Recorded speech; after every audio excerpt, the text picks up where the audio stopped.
నా ప్రియమైన సహోదరులారా, ఇక్కడ ఈరోజు వాక్య భాగం ఏంటంటే మార్కు సువార్త 12వ అధ్యాయము 30వ వచనం నుండి ఎవరైనా చదవవలసిందిగా తెలియజేస్తాను. మార్కు సువార్త 12వ అధ్యాయము 30వ వచనం. నీవు నీ పూర్ణ హృదయంతోను, నీ పూర్ణ ఆత్మతోను, నీ పూర్ణ వివేకంతోను, నీ పూర్ణ బలముతోను నీ దేవుడైన ప్రభువును ప్రేమింపవలనదే ప్రధానమైన ఆజ్ఞ. చదువుతుంది చూడండి. ఇక్కడ యేసు ప్రభు వారు ఆయన యెరూషలేములో తన యొక్క సువార్తను ప్రకటిస్తున్న సందర్భంలో శాస్త్రులు, పరిసయ్యులు, అనేక మంది పెద్దలు ప్రతి విషయంలో కూడా ఆయన తర్కిస్తూ రావడం వాళ్ళకి అలవాటు అనమాట. అయితే ఒక ప్రధానమైన శాస్త్రి వచ్చి అడుగుతున్నాడు అనమాట, ప్రభువా అసలు ప్రధానమైన ఆజ్ఞ ఏంటి, అసలు మీరు చెప్పగలరా అని అడుగుతున్న సందర్భంలో యేసు ప్రభు చెప్తున్నారు, ప్రధానమైన ఆజ్ఞ ఏంటంటే మన ప్రభు అద్వితీయుడైన ప్రభు, మన దేవుడు అద్వితీయుడైన దేవుడు. అవునండి, మన దేవుడు అద్వితీయుడైన దేవుడు. ఎందుకంటే ఆయన భూమి ఆకాశాన్ని ఒక్క నోటి మాటతో శూన్యంలో నుంచి సృష్టిని ఆయన తయారు చేయడం మనం చూస్తున్నామండి. అయితే ఆయన అద్వితీయుడైన దేవుడు కనుక మనం ఎప్పుడు కూడా మనం ప్రేమించాలి. పూర్ణ హృదయంతో, పూర్ణ బలముతో, పూర్ణ శక్తితో, పూర్ణ వివేకంతో ఏమండి మనం ప్రేమించాలని ఒక ప్రధానమైన ఆజ్ఞగా తండ్రి అయిన దేవుడు తన కుమారుల ద్వారా మనం బయలుపరచడం మనం చూస్తున్నాం. ఇదే ప్రధానమైన ఆజ్ఞ చెప్తున్నారు. అయితే నా ప్రియమైన సహోదరులారా, మనం చూడండి, పాస్టర్ గారు ఏంటి, చాలామంది పాస్టర్ గారు చెప్తారనమాట. ఏంటంటే ఇప్పుడు మన గ్రామంలో 1400 చిల్లర మనుషులు ఉన్నారండి. 1448 మంది ఎంతమంది ఉన్నారు. అయితే ఓట్లే మనకి 1000 ఓట్లు దాటిపోయినాయి. కానీ ఇక్కడ మనకి 2 ఆరాధనలు జరుగుతూ ఉంటాయి. అయితే మన చర్చిలోకి ఒక 100 మంది లోపల వస్తారు, వాళ్ళ చర్చిలో కూడా 100 మంది లోపలనే వెళ్తూ ఉంటారు. ఇంకా మిగిలిన వారందరూ కూడా దేవుని యొక్క వాక్యాన్ని వినకుండా, దేవుని యొక్క వాక్యాన్ని వాళ్ళు అర్థం చేసుకోకుండా ఎంతోమంది తగ్గిపోతూ ఉన్నారన్నమాట. అయితే నిజమైన దేవుడు మన కొరకు ప్రాణాన్ని ఇచ్చిన గొప్ప దేవుడిగా ఉన్నారండి. దేవుడు తన కుమారుడిని మన కొరకు విడిచిపెట్టడం మనం చూస్తున్నాం. మన ఈస్టర్ పర్వదినం అప్పుడు, తర్వాత గుడ్ ఫ్రైడే అప్పుడు పిల్లలు చాలామంది చక్కటి వాక్యాలు చెప్పి ఉన్నారు. అయితే తండ్రి దేవుడు తన కుమారుడిని మన కొరకు విడిచిపెట్టడం మనం చూస్తున్నామండి. అందుకని ఆయన పూర్తిగా వెల చెల్లించడం మనం చూస్తున్నాం. అయితే ఇక్కడ యేసు ప్రభు ఏం చెప్తున్నారంటే, శాస్త్రం అంటే అన్ని విషయాల్లో, శాస్త్రాల్లో అన్ని కూడా అతను చదివిన ఒక పండితుడు అనమాట. ఆ పండితుడు వచ్చి ప్రావీణ్యుడు. అతను వచ్చి ఏం చేస్తాడంటే, ప్రభువా అసలు ప్రధానమైన ఆజ్ఞ ఏంటి అని అడుగుతున్నాడు. ఆజ్ఞలన్నింటిలో ప్రధానమైన ఆజ్ఞ ఏంటి అని అడుగుతున్నాడు. అయితే ఆయన ఏం చెప్తున్నాడంటే, నీ పూర్ణ హృదయంతో, నీ పూర్ణ శక్తితో, పూర్ణ ఆత్మతో, పూర్ణ వివేకముతో, పూర్ణ బలముతో నీ ప్రభువును మాత్రమే సేవించాలి. ఎందుకంటే ఆయన అద్వితీయుడైన దేవుడు అని చెప్తున్నాడు. అవునండి, మన దేవుడు అద్వితీయుడైన దేవుడు. అందుకని మనం ఏం చేయాలంటే, మనం పూర్ణ బలంతో మనం సేవించేలాగా, పూర్ణ వివేకంతో సేవించేలాగా ఉండాలి. అంటే వివేకం అంటే తెలివి, జ్ఞానం, విచక్షణ జ్ఞానం అన్నమాట. ఆ విచక్షణ జ్ఞానం మనకు ఎప్పుడైతే ఉందో దేవుని సన్నిధానానికి వేగిపడి వచ్చేవారుగా మనం ఉంటామండి. అయితే ఇక్కడ బైబిల్లో అనేక మంది భక్తులు దేవుడిని ఎంతగానో చక్కగా ఆరాధించి వాళ్ళు ఉన్నతమైన స్థితిలో ఉండడం మనం చూస్తున్నాం కదండి. మోషే గారు కావచ్చు, తర్వాత దానియేలు కావచ్చు, యోసేపు కావచ్చు, దేవునికి మాత్రమే వాళ్ళు ప్రధానమైన ప్రథమ స్థానాన్ని వాళ్ళు ఇవ్వడం మనం చూస్తున్నామండి. ఇచ్చిన తర్వాత ఎన్నో ఆశీర్వాదాలను పొందుకోవడం మనం చూస్తున్నాం రాజులుగా. ఏమండి, వాళ్ళు చాలా అద్భుతమైన వాడండి. చూడండి, యోసేపు తన అన్నల చేత అవమానింపడ్డాడు, అన్నల చేత బహిష్కరించబడి కనీసం చంపడానికి కూడా వాళ్ళు వెనుదీయలేదండి. అయితే అయినా కూడా దేవుడు ఆయన్ని లేవనెత్తి ఒక గుంటలో నుంచి ఐగుప్తులు వచ్చి వెంటనే ఆ బాబులు తీసుకువెళ్ళడం, వాళ్ళ దేశాన్ని తీసుకువెళ్ళడం, తనకున్న విచక్షణ జ్ఞానం. చూడండి, వివేకంతో దేవుడిని సేవించాలని దేవుడు చెప్పాడు కదా, అట్టి రీతిగానే అట్టి వివేకాన్ని కలిగి యోసేపు దేవుడిని సేవించాడు కనుక ఆ గొప్పదైన యొక్క ఐగుప్తు దేశానికి మహారాజుగా ఎన్నుకోబడటం మనం చూస్తున్నామండి. దానియేలు మొదటి ఆజ్ఞలో ఏముంది, ఈ దేవుడైన యెహోవాను ప్రేమించాడు, ఆయన మాత్రమే కనపరిచాడు. మొదటి ఆజ్ఞ ఏంటంటే చెప్పండి. మొదటి ఆజ్ఞ, నేను తప్ప వేరే దేవుడు నీకు ఉండకూడదు. పైన ఆకాశం అనేది, క్రింద భూమి ఎందుకు, భూమి క్రింద నేల ఎందుకు ఉంటూ దేని రూపమును కానీ విగ్రహమును కానీ నేను చేసుకునకూడదు, వాటికి సాగిలు పడకూడదు. చూడండి, చెట్టుకున్న కొమ్మ చెక్కితే బొమ్మ అంటండి, బ్రొక్కితే అమ్మ అంట. రాయి అయినా సరే, రప్ప అయినా సరే, ఆ రప్ప రాయ ఎప్పుడు కూడా అలాగే ఉన్నది తప్ప అది కదలదు, ఏమి దానికి చలనం ఉండదండి. కానీ తండ్రి అయిన దేవుడు తన కుమారుని పంపించినప్పుడు ఆయన నిజమైన మానవుడికి ఈ లోకానికి వచ్చి మన కొరకు భయంకరమైన శ్రమలు ఆయన అనిపించడం మనం చూస్తున్నామండి.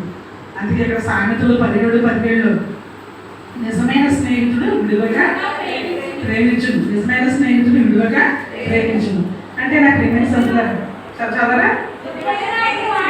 దుర్దర్శులు వారు అట్టి వారు సహోదరులుగా ఉండను. చాలా చూడండి, ఇక్కడ నిజమైన స్నేహితులు విలువగా ప్రేమించును. ఇక్కడ సామెతల గ్రంథం అనేది ఎవరు రచించారండి? సొలొమోను గారు తన జ్ఞానంతో ఆయన రచించడం మనం చూస్తాం. అప్పుడు ఆ కాలంలో మనుషులందరిలో కూడా జ్ఞానవంతుడిగా వివేచనతో రాసిన మాటలు అనమాట. అందుకని ఆయన ఏం చెప్తున్నాడు ఇక్కడ? నిజమైన స్నేహితుడు విలువగా ప్రేమించుడు ఏమండి. అందుకని మనం ఏం చేయాలంటే మనకి దేవుడు ఏ విధంగా అయితే యేసుక్రీస్తు ప్రభువు మనల్ని విలువగా ప్రేమించారో అతి రీతిగా మనం ఒకరినొకరు ప్రేమించుకునేవారుగా మనం ఉండాలండి. ఇంకా సామెతలు 17-13 వచనాల్లో ఉందన్నమాట. మేలుకు ప్రతిగా కీడు చేయవారు ఇంత నుండి కీడు తొలగిపోదు. చూడండి ఎంత భయంకరమైన మాట. మేలుకు ప్రతిగా కీడు చేయవాని ఇంత నుండి కీడు తొలగిపోదంట. అంటే ఎప్పుడు కూడా కీడు అనేది వాళ్ళ ఇంట్లో తిష్టేసి కూర్చుంటుంది అనమాట. పైకి అంతా బాగానే ఉన్నట్టుగా కనిపిస్తారు, కానీ మేలుకి ఎప్పుడు కూడా ప్రతిగా కీడు చేయకూడదండి. ఎందుకంటే మనం ఎంత పాపలమైనా కూడా దేవుడు యేసుక్రీస్తు ప్రభువు వారు తాను రీతిగా చేసుకుని మన కొరకు తన యొక్క ప్రశస్తమైన రక్తాన్ని, విలువైన రక్తాన్ని, పరిశుద్ధమైన రక్తాన్ని, నిష్కలంకమైన రక్తాన్ని మన కొరకు చిందించారండి. చిందించి ఆయన ఏం చెప్తున్నారంటే మీ పూర్ణ హృదయంతో దేవుడిని సేవించాలి, దేవుడిని ప్రేమించాలి, పూర్ణ బలంతో దేవుడిని ప్రేమించాలి అని చెప్తుంటే అయినా మనం ఏం చేస్తున్నాం? మేలుకు ప్రతిగా కీడు చేసేవారుగా మనం ఉంటున్నామండి. కీడు చేయాలని అస్తమానం పరిగెట్టేవారుగా మనం ఉన్నాం. కీడు చేయాలని మనం చాలా వేగిర పడిపోతూ ఉంటున్నాం అన్నమాట. కానీ ఇక్కడ యొక్క సొలొమోను మహారాజు ఏం చెప్తున్నాడంటే, జ్ఞానవంతుడైన సొలొమోను మహారాజు ఏం చెప్తున్నాడంటే మేలుకు ప్రతిగా కీడు చేయవాలని ఇంత నుండి కీడు తొలగిపోదు అంటే ఆయన అనుభవంతో చెప్తున్నాడు అన్నమాట ఈ మాట కదా. అనుభవంతో చెప్తున్నాడు. గత వారం ఫాస్ట్గా చెప్పారు ఏంటంటే తన తండ్రి దావీదుకి అబ్షాలోము చాలా భయంకరంగా హాని చేయాలని తలంచాడు. తనకి చాలా హాని, అసలు మనం విభజించలేనంత హాని చేయడానికి చూశాడు. అయితే అతికరంగా తన ప్రాణాన్ని కోల్పోవడం మనం చూస్తున్నాం. చాలా దుర్దశలో తన కదా సరిహద్దులో రాశారు కదా, ఆయన దుర్దశ కలుగుతుందని చెప్పారు. అట్టి రీతిగానే యొక్క అభిషేకంకి దుర్దశ అనేది వచ్చేసింది కదండి. అతను ఎంత అందగాడైనా, ఎంత బలవంతుడైనా, ఎంత సౌందర్యవంతుడైనా కూడా మరణం అనేది వెంటాడింది. ఒక యొక్క మామూలుగా వాళ్ళతో పనిచేసే వాళ్ళ చేతిలోనే అతను ప్రాణం పోగొట్టుకోవడం మనం చూస్తున్నాం. నా ప్రియమైన సోదరులారా, అందుకే మనం ఏం చేయాలంటే కీడు అనేది మన ఓడ మీద రాకూడదు అనమాట. ఎందుకంటే ఎప్పుడు కూడా మనం మేలు చేయకపోయినా పర్వాలేదు, నోరు మూసుకుని కూర్చోవచ్చు. కానీ మనం మాత్రం కీడు అనేది మనం చేస్తే మన ఇంట్లో అంటే ఆ యొక్క కీడు అనేది దిష్ట వేసి కూర్చుంటుందంట. ఒక మౌనంగా దేవతలాగా కూర్చుంటుంది అనమాట. అందుకే మనం ఎప్పుడు కూడా ఎప్పటివారికి కీడు అనేది చేయకూడదు. అందుకే ఇక్కడ కొలసీలకు రాసిన పత్రికలో ఎప్పుడు కూడా సమాధానాన్ని మన హృదయంలో ఏల్చుండే విధంగా ఉండాలంట. చూడండి, కొలసీలకు రాసిన పత్రిక వీటన్నిటిపైన పరిపూర్ణతకు అనుబంధమైన ప్రేమను ధరించుకునండి. క్రీస్తు అనుగ్రహించే సమాధానము మీ హృదయంలో ఏల్చుండనేది. ఇందుకొరకే మీరు ఒక్క శరీరంగా పిలువబడి మరియు కృతజ్ఞతులై ఉండండి. చూడండి, ఇక్కడ మనము ఒక్క శరీరంగా ఉన్నాం కదండి. ఎందుకు ఒక్క శరీరంగా ఉన్నాం? దేవుడిని నమ్ముకుంటున్నాం, దేవుడిని ఆరాధిస్తున్నాం. అంటే గొప్ప దేవుడు మనం కలిగి ఉన్నాం. కలిగి ఉండి ప్రభు పరలో పాల్గొని పంచుకుంటున్నాం. చక్కగా చీరలు కట్టుకుని ప్రార్థనకు వెళ్తున్నాం కదండి. ప్రార్థనకు వెళ్తాం, దేవుని వాక్యం వింటున్నామని మనం అనుకుంటున్నాం. దేవుని సన్నిధిలో ప్రతిరోజు వెళ్ళిపోతున్నామని అనుకున్నాం. గ్రామస్తులందరూ చూస్తున్నారు, మనం ప్రార్థనకు వెళ్తాం, అందరూ చూస్తున్నారు. అందరూ కూడా అమ్మ వీళ్ళు దేవుడిని అనుకుంటారనేసి అని అంటున్నారు. కానీ మన యొక్క ప్రవర్తన, మన మాట, ప్రతిదీ కూడా చాలా భయంకరంగా ఉంటుందన్నమాట. ఎదటివారిని ఎప్పుడు కూడా హింసించే విధంగా, ఎదటివారిని దూషించే విధంగా, ఎదటివారికి ఎంతో కీడు చేసే విధంగానే మన యొక్క ప్రవర్తన అనేది ఉంటుంది. కానీ ఇక్కడ యేసుక్రీస్తు ప్రభువు ఏం చెప్తున్నారంటే సమాధానాన్ని మీ హృదయంలో ఏల్చుండనీయని అని చెప్తున్నారు. తర్వాత ప్రేమించండి, ఇప్పుడు కూడా ఒకరినొకరు ప్రేమించుకోవాలని చెప్తున్నారు. తర్వాత కృతజ్ఞత భావాన్ని కలిగి ఉండాలని యేసుక్రీస్తు ప్రభువు చెప్తున్నారండి. కృతజ్ఞత అంటే ఏంటండి? మనకి సంపూర్ణమైన రక్షణ భాగ్యాన్ని దేవుడు మనకు అనుగ్రహించారండి. అనుగ్రహించి మీరు పరలోక రాజ్యానికి వారసులుగా నేను మిమ్మల్ని పిలిచానని చెప్తున్నాడు. అంతేగాని ఆ పరలోక రాజ్యం నాకు వద్దు, నేను నరకానికే పోతాను, నా కుటుంబాన్ని నేను కీళ్ళలో పడేసుకుంటాను అని మన యొక్క ప్రవర్తన యావత్తు కూడా మనం ప్రతిరోజు ఆ విధంగానే మనం నడుస్తున్నాం. అంటే దేవుడు చెప్తున్నాడు అనమాట, ఒకనొక దినాన్ని నేను నా చేతిలో జడ్జిమెంట్ అనేది నేను పట్టుకుని వస్తాను. ఆ జడ్జిమెంట్ పట్టుకొచ్చినప్పుడు నేను చూడగా మీరు ఆ క్లాసులో మీరు తేలిపోతారేమో, ఒకసారి పరిష్కరించుకోండి అని దేవుడు చెప్తున్నాడు. చెప్పినప్పుడు మనం దేవుడు భయపడేవారిగా మనం లేకపోతే ఎలా ఉంటుందండి? అబ్షలోము చూసారా? అబ్షలోము వెంటనే చనిపోవడం, ఎంతో భూమి ఆకాశానికి మధ్యలో వేలాడినట్టుగా చనిపోవడం మనం చూస్తున్నాం. శత్రువుల చేత తరం పడడం మనం చూస్తున్నాం కదండి. ఆ గాంధకం కూడా నోరులేని ఆ జీవి, నోరులేని ఆ గుర్రం కూడా వెళ్ళిపోవడం మనం చూస్తున్నాం కదా. తన యజమాని కింద నుంచి వెళ్ళిపోయింది. అంటే మన ప్రీమియన్స్ ఉంటుందా? సృష్టి యావత్తు మనకి విరోధంగా తయారైపోతాయండి. సృష్టి యావత్తు కూడా మనకి విరోధంగా తయారవుతాయి. అందుకనే మనం ఏం చేయాలంటే ఎప్పుడు కూడా నీ పూర్ణ హృదయంతో, నీ పూర్ణ బలంతో, నీ పూర్ణ వివేకముతో, నీ పూర్ణ ఆత్మతో నీ ప్రభువును మాత్రమే సేవించాలి. ఎందుకంటే ఆయన అద్వితీయుడైన దేవుడు, అద్వితీయుడైన ప్రభువు. అది దానియేలు కనుగొన్నాడు కదండి. తర్వాత యోసేపు కనుగొన్నాడు, తర్వాత మోషే గారు కనుగొన్నారు. అందుకే మోషే గారు ఐగుప్తు దేశానికి ఒక రాణి పెంచుకోవడానికి ఆ భాగం తీసుకెళ్ళింది. కానీ యొక్క ఇశ్రాయేల్ ప్రజలు రక్షించడమే పెద్ద భాగ్యం అనుకుని ఆయన ఆ యొక్క రాజభోగాన్ని విడిచిపెట్టేశాడండి. విడిచిపెట్టేసి ఇప్పుడు బైబిల్ గ్రంథంలో లిఖింపడానికి చాలా అధ్యాయాలు ఆయన రాయడం చూస్తున్నాం. అనుదినం కూడా చాలాసార్లు మోషే గారి గురించి మనం చెప్పుకోవడం చూస్తున్నాం. అలాగే దానియేలు కూడా, దానియేలు గురించి ఆ యొక్క సింహాలు చాలా ఆకలితో పెట్టేశారంట. ఆ దానియేలుని ఖచ్చితంగా సింహాలు తినేయాలని చెప్పేసి వాటిని ఉపవాసం పెట్టేసి అప్పుడు దానియేలు అందులోకి పంపించారనమాట, గోగులోకి పంపించారండి. అయితే ఆ సింహాలు నోరు మూసుకుని కూర్చోవడం మనం చూస్తున్నాం కదండి. ఇదివరకు మా చిన్నప్పుడు అదే అసలు పిల్లలకి అందరికీ నడకలు నేర్పించేవాడు. అప్పుడు స్త్రీని వేళ్ళు వేసారండి అన్నట్టుగా. అయితే ఆ యొక్క గుహలో ఆ దానియేలు అక్కడే చక్కగా ఉండడం మనం చూస్తున్నాం. ఆ సింహాలు చక్కగా పెంపుడు జంతువులాగా నోరు మూసుకుని కూర్చోవడం మనం చూస్తున్నామండి. అంటే నాకు రిటర్న్స్ ఉంటుందా? దేవుడు ఆ సింహాలకి ఆజ్ఞ ఇచ్చాడు, నా యొక్క బిడ్డ లోపలికి వస్తున్నాడు, మీరు నోరు మూసుకుని ఉండాలని, ఉపవాసం ఉండాలని. ఇంకా కటిక ఉపవాసం పెట్టిన ఆ యొక్క సింహాలని దేవుడు మళ్ళా ఉపవాసమే చేయడం అనమాట. వెంటనే ఇంకా చక్కగా మౌనంగా ఉండడం మనం చూస్తాం. అయితే ఆ యొక్క రాజుగారు వచ్చి, ఏంటి దానియేలు, నీకు ఈ సింహాలు ఏమీ హాని చేయలేదా అని అన్నప్పుడు దానియేలు దేవుడే ఈ రోజు నుంచి మన అందరికీ దేవుడు కదండి. దానియేలు దేవుడే ఈ రోజు నుంచి మన అందరికీ దేవుడు. ఆ విధంగా మన ప్రవర్తన అనేది మనం ఎదుటి వారికి చూపించాలండి. అయ్యి వీళ్ళు రోజు ప్రార్థనకి వెళ్తున్నారు, అందుకే వీళ్ళు దేవుడు ఎంత గొప్పవాడు, ఒకరినొకరు ఎంతో ఇష్టంగా ఉంటారు, ఒకరినొకరు ప్రేమించుకుంటారు, ఒకరినొకరు ప్రతి ఒక్క కష్టంలో సుఖంలో ఆదుకుంటారు అని. కానీ కనీసం నేను చెప్తున్నాను కదా, కష్టంలో సుఖంలో మీరు ఆదుకోలేదు. కేవలం వాళ్ళకి కీడనే మాట, కీడు తలపెట్టకూడదు, వాళ్ళకి దోషణ మాటలు రాకూడదు. తర్వాత ఒకళ్ళకి మనం అపవాదులు పట్టించకూడదు. ఆవిడ దానికోసం భుజం వేసుకుని చాలా మంది ఇంటికి తిరిగి చెప్తా ఉంటారు అనమాట. ఆవిడ అలాంటి ఇవి ఎలాగండి, ఆవిడ చాలా చెడ్డదండి, లేకపోతే నేను ఏదో చూసినట్టు. అంటే చాలాసార్లు మనం వాక్యంలో విన్నాం, ఒక వేలు మనకి ఎలా చూపిస్తే లేదా మెజారిటీ వేలు, మనం ఒక వేలు చూపిస్తే 4 వేలు మనకి చూపిస్తాయి అనమాట. కానీ అది ప్రతిరోజు కూడా మనం చూస్తాం, తెలుసు, అయితే కూడా మనం అసలు గ్రహించకుండా ఎదటివారి మీద ఎప్పుడు బురద చదువుతానే ఉంటున్నాం. అంటే అప్పుడు దేవుడు ఏమంటాడు, మీరు చదువుతానే ఉండండి, నేను మాత్రం కీడనేది మీరు తరతరాలు మీకు నేను అప్పచెప్తానని చెప్తున్నాడు. తరతరాలు మీరు ఇంట్లో నేను కీడుని పెడతానని చెప్తున్నాడు. అందుకే మనం ఎదుటి వారికి ఏ హాని కూడా మనం చేసేవారిగా ఉండకూడదు అనమాట. ఇప్పుడు ఆయన ఏమంటాడంటే, మీరు ఒక్క శరీరమే కాదు, ఒక యేసుక్రీస్తు వారి మాట వింటున్నారు, ఒక బైబిల్ని చదువుతున్నారు కదండి, ఒక యొక్క సేవకుడి యొక్క మాట వింటున్నారు, ఆ వాక్యాన్ని మీరు వింటున్నారు, ఒకే పరలో పాల్పొందులు పంచుకుంటారు, ప్రభురాత్రి భోజనాన్ని తీసుకుంటున్నారు, అందరూ కూడా ఆమె నుంచి కలిసికట్టుగా ఆమె నుంచి చెప్తున్నారు. అయినా కూడా మీరు ఈ విధంగా ఎందుకు ప్రవర్తిస్తున్నారు, ఒకళ్ళొకళ్ళు ఎందుకు హాని చేసుకున్నారని ఇక్కడ దేవుని యొక్క వాక్యం చెప్తుందండి. కీడుకు ప్రతిగా కీడు చేసావా, నీ ఇంట్లో నుంచి కీడు అనేది తొలగిపోదని చెప్తున్నాడు ఆయన.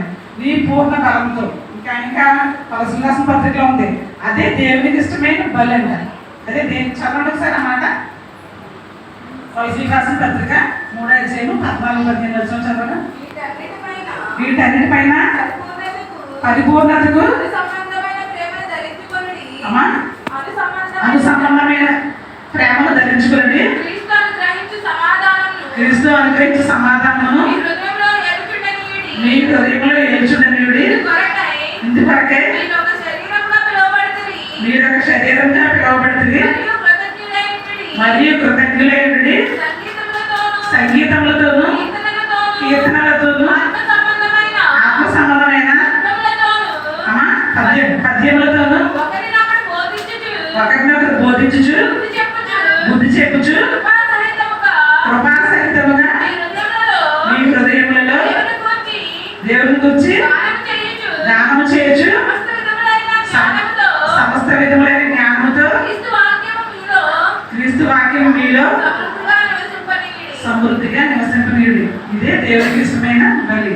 ఇదే దేవునికి ఇష్టమైన. మనం చాలా మంచి కార్యాలు చేసేయడం, తేడాలను చూసి ఆడపిల్లలు ఎత్తుకోవడం, వీళ్ళ ఎత్తుకోవడం, వాళ్ళని ముద్దాడడం తర్వాత వాళ్ళకి అన్ని పట్టుకెళ్ళి అన్ని మనం అన్ని ఇవ్వటం కదండి.